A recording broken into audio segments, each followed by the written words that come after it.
ಯೋಗಿಗಳ ಚರಿತಾಮೃತದ ಪುಟ 51ರ ಪೇಜದಲ್ಲಿ ಇದೊಂದು ಘಟನೆ ಬರ್ತದೆ. ಇದು ನಿಮಗೆ ಗೊತ್ತಿರಲಿ ಅಂತ. ಶಿವಯೋಗಿಗಳು ನಿತ್ಯ ಪೂಜೆಯನ್ನು ಯಥಾ ಪ್ರಕಾರ ಮುಗಿಸ್ಕೊಂಡು ಬರ್ತಿದ್ರು. ನಿಮಗೆ ಎಲ್ಲ ಸದ್ಭಕ್ತರು, ಶರಣರು, ಪಂಡಿತರು, ಪಾಮರರು ಎಲ್ಲರೂ ಹೀಗೆಲ್ಲ ದರ್ಶನ ಆಗ್ತಿತ್ತು. ಆಮೇಲೆ ಆಲಮಟ್ಟಿಯಿಂದ ಕರ್ನಾಟಕದ ಗಾಂಧಿ ಹರ್ಡೇಕರ್ ಮಂಜಪ್ಪನವರು ಬಂದರು. ದರ್ಶನ ಆಯಿತು. 2 ದಿವಸ ಇದ್ದರು ಅವರು. ಇದೇ ನಿತ್ಯ ಬೆಳಗು ಇದೇ ಥರ ಕಾಣ್ತಾ ಇತ್ತು ಅಲ್ಲಿ. ಆಮೇಲೆ ಪ್ರಸಾದ ಮಾಡಿದ್ರೇನ್ರಿ ಅಂತ ಕೇಳಿದ್ರು ಶಿವಯೋಗಿಗಳು. ನಾ ಪ್ರಸಾದ ಮಾಡೋದು ಬಿಟ್ಟಿನ್ರಿ ಅಪ್ಪ ಅವ್ರ. ಯಾಕ್ರಿ ಅಂತ ಕೇಳಿದರು. ಯಾಕೆ ಪ್ರಸಾದ ಮಾಡೋದು ಬಿಟ್ಟಿರಿ? ಏನಿಲ್ಲ, ಬರೀ ಹಾಲು ಹಣ್ಣು ಮಾತ್ರ ತೊಗೊಳ್ತೀವಿ. ಅವಾಗ ಶಿವಯೋಗಿಗಳು ಒಂದು ಪ್ರಶ್ನೆ ಕೇಳ್ತಾರೆ, ಮತ್ತು ಹಾಲು ಹಣ್ಣು ಸಿಗದಿದ್ರೆ ಹೆಂಗೆ ಮಾಡ್ತೀರಿ? ಹಾಲು ಹಣ್ಣು ಅಷ್ಟ ತಗೋತೀವಿ ಅಂತೀರಿ, ಹಾಲು ಹಣ್ಣು ಸಿಗದಿದ್ರೆ ಹೆಂಗೆ ಮಾಡ್ತೀರಿ? ಅರೇ ಕ್ಷಣ ಗಾಬರಿಯಿಂದ ನಿಂತು ಬಿಡ್ತಾರೆ ಹರ್ಡೇಕರ್ ಮಂಜಪ್ಪನವರು. ಉತ್ತರ ಕೊಡೋಕ್ಕಾಗಂಗಿಲ್ಲ. ಮಂಜಪ್ಪನವರೇ, ಹಾಲು ಹಣ್ಣು ಲಿಂಗೈನಿಗೆ ಬೇಕು ಅಂತ ನೀವು ತಗೊಂಡ್ರೆ ಅದು ಶಿವರಾತ್ರಿನೂ ಆಗಂಗಿಲ್ಲ, ಶಿವಯೋಗನೂ ಆಗಂಗಿಲ್ಲ. ಅದು ಹಾಲೂ ಸಿಗಬಹುದು, ಕಟಕ ರೊಟ್ಟಿನೂ ಸಿಗಬಹುದು, ಹುಗ್ಗಿನೂ ಸಿಗಬಹುದು, ಅಂಬಲಿನೂ ಸಿಗಬಹುದು, ಇಲ್ಲದೇನೂ ಇರ್ಬೋದು, ಇದ್ದೂ ಇರ್ಬೋದು. ಇದು ಯಾವ ಸಮಯದಲ್ಲಿ ಏನು ಲಿಂಗಯ್ಯ ಕೊಡ್ತಾನೋ ಅದನ್ನು ತಗೊಂಡು ನೀವು ಶಿವನೇ ಬಸವ ಬಸವ ಅನ್ನತಾ ಮುಂದೆ ಹೋಗ್ರಿ. ಅದೇ ಶಿವರಾತ್ರಿ. ಬಸವ ಬಸವ ಬಸವ ಬಸವ ಬಸವ ಬಸವ ಬಸವ ಬಸವ ಬಸವ ನಿತ್ಯವೂ ಅದೇ ಜಪ. ಮಾದರಸ ಮಾದಲಾಂಬಿಕೆಯ ಸುಕುಮಾರ ಜನಿಸುತ್ತಲೇ ಕೇತನ ಶಿಕ್ಷೆ ಅರಿಸಿದ ಧೀರ ಪೂರ್ಣಾವತಾರಿ ವಿಶ್ವದೇಳ್ಗೆಯ ಹರಿಕಾರ ಬೆನಕನ ಪ್ರಾಣ ಉಳಿಸಿ ಬೆಳಕ ನಿತ್ತ ವೀರ ಬಸವ ಬಸವ ಬಸವ ಬಸವ ಬಸವ ಬಸವ ಬಸವ ಬಸವ ಬಸವ ಬಸವ ಬಸವ ಬಸವ. ಯೋಗ ಮಂಟಪದಿಂದ ಪೂಜೆ ಮುಗಿಸಿ ಬರಬೇಕು. ಅಪ್ಪ ಅವ್ರು ಎಲ್ಲರನ್ನ ನೋಡಬೇಕು, ಎಲ್ಲರನ್ನ ಕಣ್ತುಂಬಿ ಕಾಣಬೇಕು. ಅವರ ದಿವ್ಯದ ಬೆಳಗಿನ ನುಡಿಮುತ್ತುಗಳಲ್ಲಿ ಬರ್ತಾ ಇರುವಂಥ ಒಂದೇ ಒಂದು ಮಾತು, ಯಾರೇ ಬರಲಿ ಯಾರೇ ಇರಲಿ ಏನೇ ನಡೀಲಿ ಎಲ್ಲರೂ ಒಂದೇ ಅನ್ರಪ್ಪ, ಒಂದೇ ಮಾಡ್ರಿ, ಒಂದೇ ನೀಡ್ರಿ. ಅದು ಏನಾಗಬೇಕಂದ್ರೆ ಶಿವನೇ ಬಸವ ಬಸವ ಶಿವನೇ ಶಿವನೇ ಬಸವ ಅಂತ ಹೋಗಿಬಿಡ್ರಿ. ಭವದ ಬಂಧನದ ಬೇಗೆಯಿಂದ ಪಾರ ಮಾಡುವ ಹರಿಗೋಲು ಯಾವುದಾದ್ರೂ ಇದ್ರೆ ಶಿವನೇ ಬಸವ ಶಿವನೇ ಬಸವ ಶಿವನೇ ಬಸವ. ಯಾಕೆ ಈ ಮಾತು ಹೇಳ್ತೀನಿ ಅಂದರೆ ಅದನ್ನೇ ಸೂಚ್ಯವಾಗಿ ಬಸವರಾಜ್ ಎಲಿಗಾರ್ ಸರ್ ಅವರು ಹೇಳಿದರು. ಅದನ್ನೇ ಸೂಚ್ಯವಾಗಿ ನಮ್ಮ ನಾನಾಗೌಡರು ಹೇಳಿದರು. ಏನನ್ನ ಸೂಚ್ಯವಾಗಿ ಹೇಳಿದರು? ವಚನ ಅದನ್ನೇ ಹೇಳ್ತದೆ. ನಾನಾಗೌಡರು ಹೇಳಿದ್ದು ಶರಣರು ಮಾಡಿದ, ನಮ್ಮ ಶಿವಮೂರ್ತಿ ಮುರುಘಾ ಶರಣರು ಮಾಡಿದ ಸೇವೆಯ ಇನ್ನೊಂದು ಮಣಿಹದ ರೂಪವನ್ನು ಅದನ್ನೇ ಹೇಳಿದರು. ಆದರೆ ಅನ್ನೋದ್ರಲ್ಲಿ ಭಾಳ ಅರ್ಥದ. ತಂಗಿ ಈ ಕಡೆ ನೋಡು. ಈ ತಂಗಿ ಇಬ್ಬರು ಕುಂತಾರ, ಅವ್ರಿಗೆ ನಾ ಥ್ಯಾಂಕ್ಸ್ ಹೇಳ್ತೀನಿ. ಇನ್ನು 1000 ಮಂದಿ ತಂಗಿಗಳು ಎಲ್ಲಿ ಕುಂತಾರ ಗೊತ್ತೈತೆ ನಿಮಗೆ? 1000 ಮಂದಿ ತಮ್ಮಗಳು ಎಲ್ಲಿ ಕುಂತಾರ ಗೊತ್ತದ? ಅದನ್ನು ಎಲಿಗಾರ್ ಸರ್ ಒಳಗಿನ ತಳಮಳ ಅವ್ರಿಗೆ.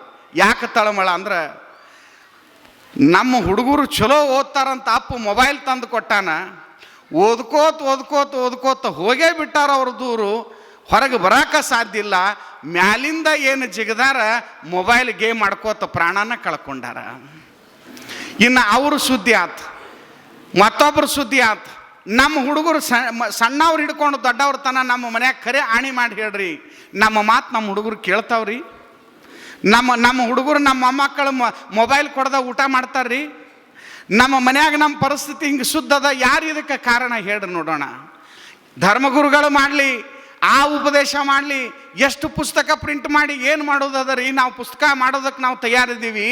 ಮನ್ಯಾಗ ಸತ್ಯ ಶುದ್ಧ ಸಂಸ್ಕಾರ ಕೊಡುವಂಥ ತಂದೆ ತಾಯಿಗಳು ಬರೇ ಹಾಯ್ ಬಾಯ್ ಅನ್ಕೋತ ಜಿಕ್ಕೋತ ಹೋದ್ರಂದ್ರೆ ಬಸವ ಸಂಸ್ಕೃತಿ ಕಟ್ಟವ್ರು ಯಾರು ಅನ್ನೋದನ್ನು ನೀವು ಅರ್ಥ ಮಾಡ್ಕೊಳ್ರಿ.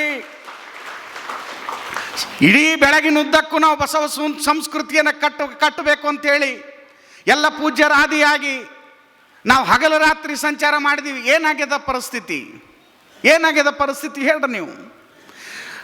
ಟಿ ವಿ ನೋಡೋದಕ್ಕೆ ಭಯ ಆಗ್ತದ, ಪೇಪರ್ ತೆಗಿಯೋದಕ್ಕೆ ಭಯ ಆಗ್ತದ.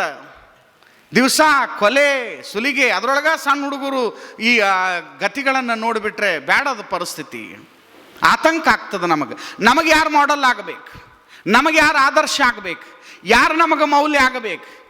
ಆಗ್ಯಾರ? ಖರೆ ಹೇಳ್ರಿ ನೋಡೋಣ. ನಾನು ಇಲ್ಲಿ ಒಂದು ಊರಿ, ಆ ಊರ ಹೆಸರು ಹೇಳೋದು ಬೇಡ, ಒಂದು ಸಣ್ಣ ಇದ್ರೊಳಗೆ ಕಾರ್ಯಕ್ರಮ ಇಟ್ಕೊಂಡಿದ್ರು. ಈ ದಾರಿ ಎಲ್ಲಿ ಹೋಗ್ತದ ರೀ, ಮುಂದೆ ಹೋಗ್ರಿ. ಸಣ್ಣದೊಂದು ಗಲ್ಲಿತ್ತು. ಈ ಗಲ್ಲಿ ಎಲ್ಲಿ ಹೋಗ್ತದ್ರಿ ಅಂತ ಕೇಳಿದ್ನಿ. ಅಲ್ಲೊಬ್ಬರು ಇಬ್ಬರು 3-4 ಜನ ನಿಂತಿದ್ದರು. ಸ್ವಾಮೀಜಿ ತಪ್ಪು ತಿಳ್ಕೊಬೇಡ್ರಿ, ಈ ಗಲ್ಲಿಗೆ ಎಲ್ಲಿ ಹೋಗ್ತದ ನಮಗೆ ಗೊತ್ತಿಲ್ಲ, ಈ ಗಲ್ಲಿ ಸುದ್ದಿ ನಮಗೆ ಗೊತ್ತಿಲ್ಲ, ಆದ್ರೆ ನಮಗೆ ಗಿಲ್ಲಿ ಸುದ್ದಿ ಗೊತ್ತದ ರೀ ಅಂದವ. ಏನು ಹಂಗಂದ್ರೆ ಅಂತ ಕೇಳಿದ್ನ. ಸಿದ್ದಣ್ಣ ಹಂಗಂದ್ರೆ ಏನು ಅಂತ ಸಿದ್ದಣ್ಣ ಮಗ್ಗಲ್ಕಿದ್ದ. ಮುರುಗೇಶ್ ಯಾಕೋ ಹಿಂಗಂದ್ರೆ ಏನು ತಮ್ಮ ಅಂತ ಕೇಳಿನಿ. ಸ್ವಾಮೀಜಿ ಇನ್ನೂ ಭಾಳ ದೂರ ಅದಿರಿ ನೀವು ಅಂದ್ರೆ ಅವ್ರು ಈ ಮಗ್ಗಲ್ಕಿದ್ದವ್ರು. ಒಬ್ಬ ಗಿಲ್ಲಿ ಅಂಥೇಳಿ ಭಾಳ ದೊಡ್ಡ ಫೇಮಸ್ ಆಗ್ಯಾನ್ರಿ. ಹೌದಾ ಅಂತ ಕೇಳಿನಿ. ಹಂಗಂದ್ರೆ ಏನು? ಇಲ್ರಿ, ಅವನ್ನ ತೋಳದ ಮೇಲೆ ಅವನು ಟ್ಯಾಟೋ ಹಾಕೊಳಕತ್ಯಾರ್ರಿ. ಅವೇನು ರಾಷ್ಟ್ರಭಕ್ತ ಏನು ಅಂತ ಕೇಳಿದ್ನಿ. ಇಲ್ರಿ, ಇನ್ನೂ ಭಾಳ ದೂರ ಅದಿರಿ ನೀವು, ಅವನದೆಲ್ಲ ಹೆಸರು ಇಲ್ಲಿ ಕೈ ಮೇಲೆ ಹಾಕೊಳಕತ್ಯಾರ್ರಿ. ನಿಮ್ಗೆ ತಮಾಷೆ ಆದರೂ ಕೂಡ, ಜೋಕ್ ಅನಿಸಿದ್ರು ಕೂಡ ಭಾಳ ನೋವಿನಿಂದ ಈ ಮಾತು ಹೇಳ್ತೀನಿ ನಾನು. ನಮ್ಮ ಸಂಸ್ಕೃತಿ ಕಟ್ಟಿದವರು ನಮಗೆ ಆದರ್ಶ ಆಗಲಿಲ್ಲ, ನಮಗೆ ಬದುಕನ್ನೇ ಪಣವಾಗಿಟ್ಟವ್ರು ನಮಗೆ ಆದರ್ಶ ಆಗಲಿಲ್ಲ. ಇಡೀ ಬದುಕಿನಿದ್ದಕ್ಕೂ ಮನೆಯನ್ನು ಮಾರಿಕೊಂಡ ಹಳಕಟ್ಟಿಯವರು ನಮ್ಮ ಕಣ್ಣು ಮುಂದಿನ ಮನೆಯ ಬೆಳಕಾಗಲಿಲ್ಲ, ಟ್ಯಾಟೋ ದೂರ ಉಳಿತು. ಎಲಿಗಾರ್ ಸರ್ ಅಂತವರು, ಶಿವಮೂರ್ತಿ ಮುರುಘಾ ಶರಣರಂಥವರು, ತೋಂಟದಾರ್ಯ ಜಗದ್ಗುರುಗಳಂಥವರು, ಸಂತೆ ಕೆಲವರು ಗರಮಂಡದಾರ್ಯ ಅಂತವರು ಬದುಕಿನುದ್ದಕ್ಕೂ ಉಪವಾಸ ಬದುಕಿ ಮಕ್ಕಳೇ ದೇವರು ಅಂತ ತಿಳ್ಕೊಂಡು ಧಾರವಾಡದ ಮೃತ್ಯುಂಜಯ ಅಪ್ಪಗಳು, ಮಲ್ಲಿಕಾರ್ಜುನ ಮನ್ಸೂರ್ ಅಂತವರು ನಮಗೆ ಯಾರು ಆದರ್ಶರಾಗಿ ಕಾಣಲಿಲ್ಲ. ನಿನ್ನೆ ಮೊನ್ನೆ ಹಾದಿಯೊಳಗೆ ಎಲ್ಲೇ ಕುಣಿತ ಹಾಯ್ ಹೋಗುವಂಥವ್ರು ಆದರ್ಶ ಆಗ್ತಾರಂದ್ರೆ ಈ ದೇಶದ ಭವಿಷ್ಯ ಯಾವ ಕಡೆಗೆ ಹೊಂಟದ ಅನ್ನೋದು ಪ್ರಶ್ನಾರ್ಥಕವಾಗಿ ಆಲೋಚನೆ ಮಾಡ್ಕೊಳ್ಬೇಕಾಗ್ಯದ. ನಮ್ಮ ಒಳಗೆ ನಾವು ಪ್ರಶ್ನಾರ್ಥಕವಾಗಿ ಆಲೋಚನೆ ಮಾಡ್ಕೊಳ್ಬೇಕಾಗ್ಯದ. ನಮ್ಮ ಮನೆಯಾಗ ನಮ್ಮ ಮಕ್ಕಳೇ, ನಮ್ಮ ಮರಿಮಕ್ಕಳೇ ನಾವು ಇದೇ ಕೆಲಸಕ್ಕೆ ಬಿದ್ದಾರ. ಅವರು ಆದರ್ಶದ ಬಗ್ಗೆ ನಾವು ಮಾತಾಡ್ತಾ ಇದ್ವಿ. ನಮ್ಮ ನಾನಾಗೌಡರು ಅದೇ ಮಾತು ಹೇಳ್ತಾ ಇದ್ರು, ನನ್ನ ಕಣ್ಣು ಮುಂದೆ ಅದೇ ರಿಂಗ್ ಹೊಡಿತಾ ಇತ್ತು. ನಮ್ಮ ಆಧುನಿಕ ದಿನಮಾನದ ಭರಾಟೆಗಳು ಆ ಕಡೆ ಹೊರಟ್ರೆ ಇನ್ನೊಂದು ಧಾರ್ಮಿಕ ಭರಾಟೆ ಇನ್ನೊಂದು ಸವಾರಿ ಮಾಡ್ತಾ ಇದೆ ನಮ್ಮ ಮೇಲೆ. ಒಂದು ಕಡೆ ಆಧುನಿಕ ಮೊಬೈಲ್ ಭರಾಟೆಯ ಸಂಘರ್ಷ ಒಂದು ಕಡೆ ಆದರೆ,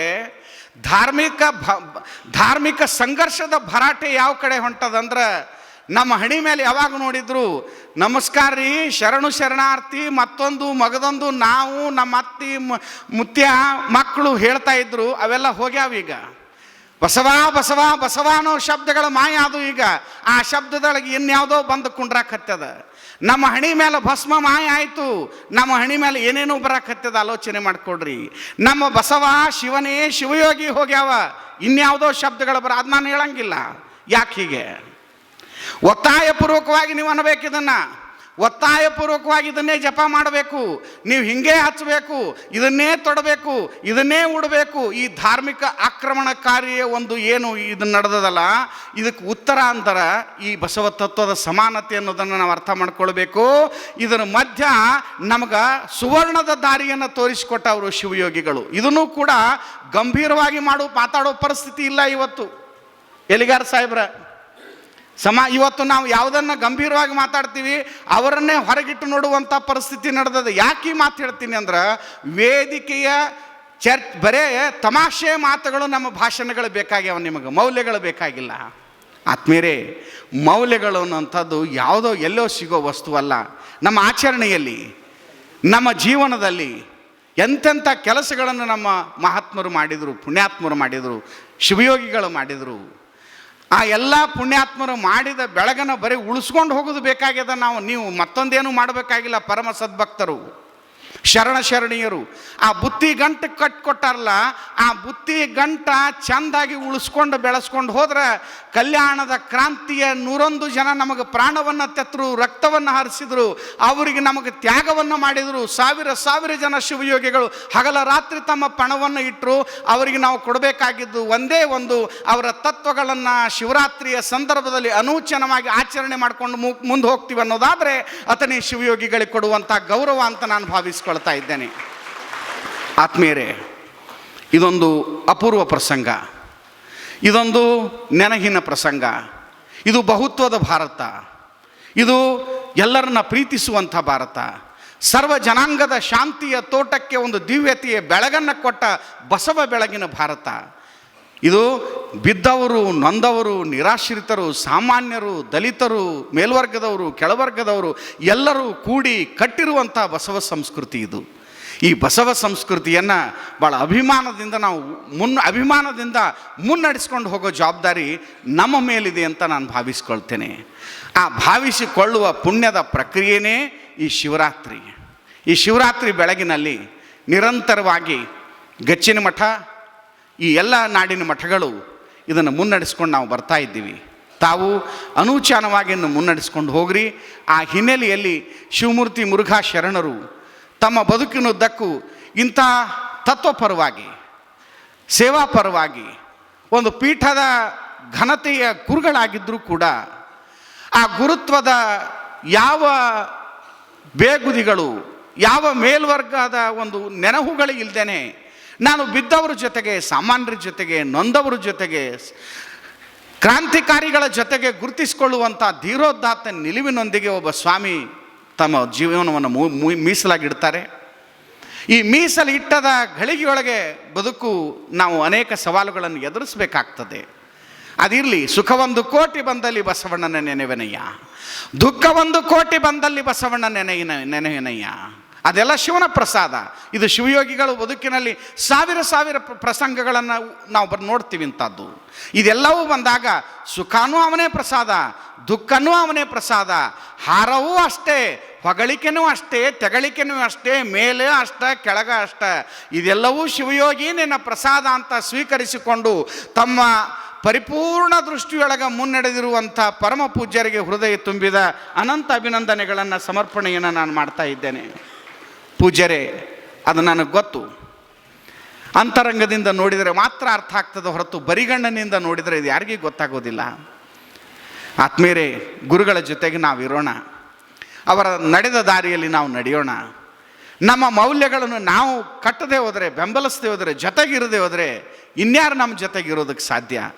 ಹಾಗೆ ಖಂಡಿತವಾಗಿಯೂ ನಮ್ಮ ಗುರುಗಳ ಜೊತೆಗೆ, ನಮ್ಮ ಸನ್ನಿಧಿಯವರ ಜೊತೆಗೆ, ನಮ್ಮ ಜಗದ್ಗುರುಗಳ ಜೊತೆಗೆ, ನವಕೋಟಿ ನಾರಾಯಣ ಎನ್ನುವಂಥ ಕರ್ನಾಟಕದ ದೈದೀಪ್ಯಮಾನದ ಇತಿಹಾಸದೊಳಗೆ ಜಗದ್ಗುರು ಮುರುಘರಾಜೇಂದ್ರ ಬೃಹನ್ಮಠ ಅಂದರೆ ಕರ್ನಾಟಕದ ಪ್ರಥಮ ಮಹಾಮಠ, ಅದು ಜಗದ್ಗುರು ಮುರುಘರಾಜೇಂದ್ರ ಬೃಹನ್ಮಠ ಅನ್ನೋದನ್ನು ಗೊತ್ತಿರಲಿ. ಕರ್ನಾಟಕ ಸರ್ಕಾರಕ್ಕೆ ಆಗಿನ ಸಂದರ್ಭದಲ್ಲಿ ಸರ್ಕಾರಕ್ಕೆ ಸಾಲವನ್ನು ಕೊಟ್ಟಿರುವಂಥ ಮಠ. ಜಗತ್ತಿಗೆ ಆಸ್ಪತ್ರೆಯನ್ನು ಕಟ್ಟುವ ಸಂದರ್ಭದೊಳಗೆ ಸರ್ಕಾರಕ್ಕೆ ದುಡ್ಡಿಲ್ಲ ಅಂದಾಗ ನಾಲ್ವಡಿ ಕೃಷ್ಣರಾಜೇಂದ್ರ ಒಡೆಯರವರಿಗೆ 100 ಕೋಟಿ ರೂಪಾಯಿಗಳನ್ನು ಬಂಗಾರವನ್ನು ಕೊಟ್ಟಿರುವಂಥ ಮಠ. ಅನೇಕ ಜನರಿಗೆ ದಾನ ದತ್ತಿ ಸೇವೆ ಮಾಡಿರುವಂಥ ಮಠ. ಯಾಕಂದರೆ ಒಂದು ಮಠ ಅಂದರೆ ಅದು ಕೇವಲ ಒಂದು ವ್ಯಕ್ತಿ ಅಲ್ಲ, ಒಂದು ಮಠ ಅಂದರೆ ಕೇವಲ ಒಂದು ಪರಂಪರೆ ಅಲ್ಲ, ಮಠ ಅಂದರೆ ಕೇವಲ ಇನ್ನೇನು ಅಲ್ಲ. ಮಠ ಅಂದರೆ ಎಲ್ಲರನ್ನ ಪೋಷಿಸುವಂಥ, ಬೆಳೆಸುವಂಥ ಆ ಒಂದು ಶ್ರೀಮಂತಿಕೆಯ ಒಂದು ಅನುಭವ ಮಂಟಪ ಆ ಮಠ. ಅದಕ್ಕಾಗಿ ಆ ಮಠದ ಸೇವೆಗೆ, ಆ ಮಠದ ಕೈಂಕರ್ಯಕ್ಕೆ ನಾನು ತಲೆಬಾಗ್ತೀನಿ ಅಂಥೇಳಿ ಜಗತ್ತಿನ ಅನೇಕ ಮಹನೀಯರು ತಲೆಬಾಗಿದ್ದಾರೆ. ಆ ಪರಂಪರೆಯನ್ನು ಉಳಿಸೋಣ, ಬೆಳೆಸೋಣ, ಬೆಳಗಿಸೋಣ ಅನ್ನುವಂಥ ಮಾತನ್ನು ಹೇಳ್ತಾ ಡಾಕ್ಟರ್ ಬಸವರಾಜ್ ಯಲಿಗಾರ್ ಸರ್ ಅವರ ಆ ಕೃತಿಯನ್ನು ನಾವೆಲ್ಲ ಗಮನಿಸಬೇಕು, ನೋಡಬೇಕು, ಮುನ್ನಡೆಸಬೇಕು. ಅವರು ಅದ್ಭುತವಾದ ವ್ಯಾಖ್ಯಾನವನ್ನು ಮಾಡಿದ್ದಾರೆ. ಅಂಥ ಅನೇಕ ಬೆರಗುಗಳು ಈ ನಾಡಿನಲ್ಲಿ ನಡೆಯುವಾಗ ನಾವೆಲ್ಲ ಹೊಸ ದೃಷ್ಟಿಕೋನ ಕಡೆಗೆ ಮುಖ ಮಾಡಬೇಕು. ಬೆಂಗಳೂರಿನೊಳಗೆ ಬಸವ ಸಂಸ್ಕೃತಿ ಅಭಿಯಾನ ನಡೆದಾಗ ಸಮಾರೋಪ ಸಮಾರಂಭ 8 ದಿವಸಗಳ ಕಾಲ ಸಂಘಟನೆ ಮಾಡಿದಾಗ ಗೊತ್ತಿರಲಿ, ನಮ್ಮ ಸಾಮಾನ್ಯ ಜನರಿಗೆ ಬರ್ತಾರ, ಪಾಲ್ಗೊಳ್ತಾರ, ದುಃಖ ದುಮ್ಮಾನಗಳು ಅಳವು ಏನೋ ಇರ್ತಾವೆ ಕೆಲವ್ರಿಗೆ. ಆದರೆ ಹೊಸ ತಂತ್ರಜ್ಞಾನದಿಂದ ಮುಂದುವರೆದಿರುವಂಥ ಜನಾಂಗ ಇವತ್ತೇನು ಹೇಳ್ತಾ ಇದ್ದೀವಲ್ಲ, ಅವ್ರಿಗೆಲ್ಲ ಬಸವ ತತ್ವದ ಲಿಂಗಾಯತ ಕ್ರಾಂತಿ ಒಳಗಿನ ಚಳುವಳಿಯ ಹುಟ್ಟು ಪಡ್ಕೊಂಡದ. ಅಂಥ ಕಾರ್ಯಕ್ರಮದಲ್ಲಿ ನಮ್ಮ ಜೊತೆಗೆ ನಿಂತವ್ರು ಆಶ್ಚರ್ಯ ಅನ್ನಿಸ್ತದೆ. ಇವತ್ತು ಹೇಳ್ತೀನಿ ನಾನು, ಸಾಫ್ಟ್ವೇರ್ ಕಂಪ್ನಿಯ ನಮ್ಮ ಲಿಂಗಾಯತ ಹೊಸ ತಲೆಮಾರಿನ ಹುಡುಗರು ಆ ಎಲ್ಲ ಕಾರ್ಯಕ್ರಮಕ್ಕೆ ತಮ್ಮ ಶಕ್ತಿಯನ್ನು ಧಾರೆ ಏರಿದರು ಅನ್ನೋದನ್ನು ಭಾಳ ಅಭಿಮಾನದಿಂದ ಏನು ಹೇಳ್ತೀನಿ ನಾನು. ನಮ್ಮ ಶಿವಬಸವ ಸ್ವಾಮೀಜಿಯವರು ನಮ್ಮ ಡಾಕ್ಟರ್ ಅವ್ರ ಬಗ್ಗೆ, ಬಾಗಲಕೋಟೆಯ ಡಾಕ್ಟರ್ ಅವ್ರ ಬಗ್ಗೆ ಈ ಮಾತನ್ನು ಹೇಳ್ತಾ ಇದ್ರು. ಅಂಥವ್ರು ಭಾಳಷ್ಟು ಜನ ಇವತ್ತು ಬಸವ ತತ್ವದ ಬಗ್ಗೆ, ಶರಣರ ಬಗ್ಗೆ, ಶಿವಯೋಗಿಗಳ ಬಗ್ಗೆ AI ಮೂಲಕ ಜಗತ್ತಿಗೆ ತಿಳಿಸುವಂಥ ಕೆಲಸ ಮಾಡ್ತಾ ಇದ್ದಾರೆ. ಆತ್ಮೀಯರೇ, ನಾವೆಲ್ಲ ಜಗತ್ತಿಗೆ ತಿಳಿಸ್ಬೇಕಾಗಿಲ್ಲ. ನಮ್ಮ ಮನೆ ಪಕ್ಕದಲ್ಲಿರೋರನ್ನ ಸುಧಾರಣೆ ಮಾಡೋಣ, ನಮ್ಮ ಮನೆಯಾಗಿರೋರನ್ನ ಸುಧಾರಣೆ ಮಾಡೋಣ, ನಾವು ಸುಧಾರಣೆ ಆಗೋಣ.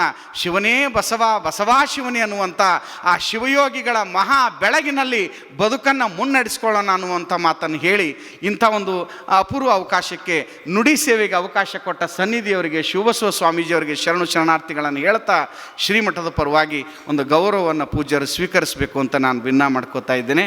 ವಕೀಲರು ವೇದಿಕೆ ಒಳಗೆ ಬರಬೇಕು ಮತ್ತು ಗೌರವವನ್ನು ಮಾಡ್ತಾ ಇದ್ದೇವೆ.